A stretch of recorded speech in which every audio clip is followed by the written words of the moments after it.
Guys, short video today. I'm just going to do some applications for our study called Steadfast Love and Faithfulness. Proverbs 3:3 through 4 is what we were talking about. Let me finish this one off by just reading it. It says, "Let not steadfast love and faithfulness forsake you. Bind them around your neck. Write them on the tablet of your heart, so you will find favor and good success in the sight of God and man." First application, do not seek the favor of man over and above the favor of God. This has got to be it, man. This is the application. Don't seek the favor of man over and above the favor of God. That is wrong. The favor of God has to be, number one, the fear of God, the favor of God has to be the driving force behind all that we do. That we're seeking to put that steadfast love and faithfulness into our lives. God's steadfast love and faithfulness is, if we're Christians, it's on us. We just need to live that out. So we need to do things with love that doesn't change, that's always constant, it does what 1 Corinthians 13 says, and then faithful. We have to be faithful. If we make a promise, you got to keep it. Don't be a liar. Don't be a cheat. Don't be someone who is devious, whose word means nothing. The Proverbs actually talks about that, how having a good name is worth more than gold and silver. It's precious. So here's the idea. Seek the favor of God first. You can seek the favor of man in the right way, right? You can do that with right motives and right ways. If you're fearing God first, then that will guide you. And if you're obeying what Christ has said and seeking his glory and seeking the salvation of others, if you're looking for what is best for people, which is their salvation, and if you're doing what he says, give them a cup of cold water. If your enemy is in trouble, help them out. Then you will find favor with man. Then those, turn away your wrath with a gentle word, like the proverb says. You're doing these things. You have that steadfast love. You're loving that person, even though they're your enemy. You're still showing love towards them. That will find you favor with man. But it cannot be that first. If you're seeking the favor of man first, then you're fearing them. And if you care more about what they think than what God thinks, then you got a problem. So you need to flip that. Think more about what God would think. And then that'll change the way you think people look at you, the way people view you. We're so concerned about the way people view us. We should be more concerned about the way God views us. So that's the first application. Don't seek the favor of man over and above the favor of God. Seek the favor of God first.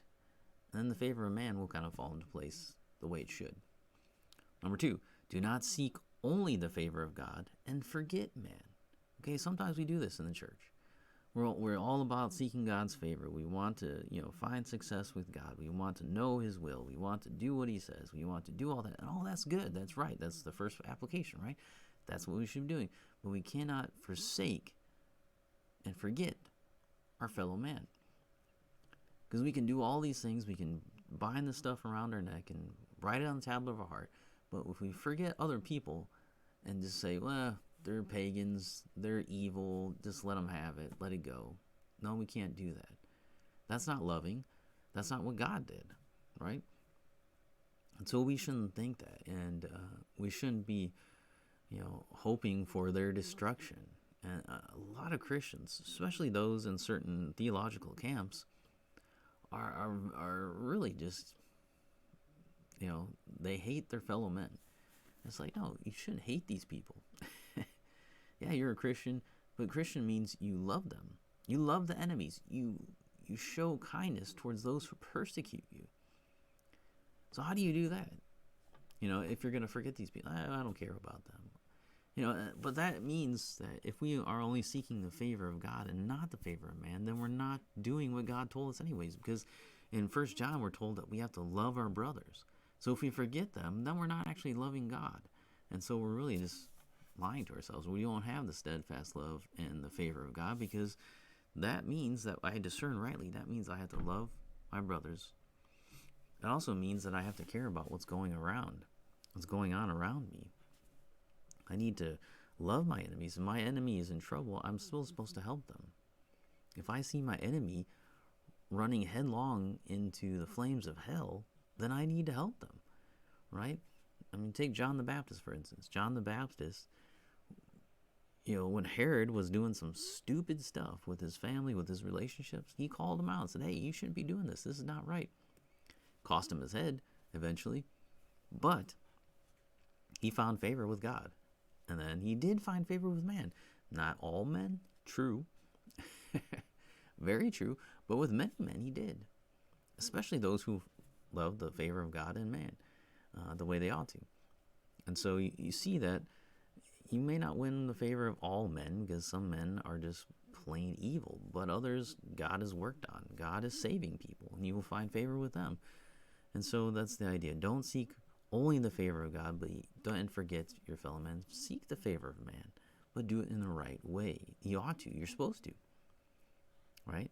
The promise is you will find that. So that's the promise. That's good. We want that. We want the favor of man, but in the right way. Not with the wrong motives, not with forsaking God. God has to be first. And finally, favor and success are found only in what originates with God. Okay? It doesn't originate in our own doing. If it's all about us, then we're not going to find it. If love is all about us, then we don't really have love, right? We know this from reading 1 Corinthians 13. Love is not about us. It has little to do with us. But if you read Hebrews 13, 20 through 21, it says, now may the God of peace, who brought again from the dead our Lord Jesus, the great shepherd of the sheep, by the blood of the eternal covenant, equip you with everything good, that you may do his will. So where is it coming from? Why am I doing good? Why am I doing his will? Well, it says, working in us that which is pleasing in his sight, through Jesus Christ.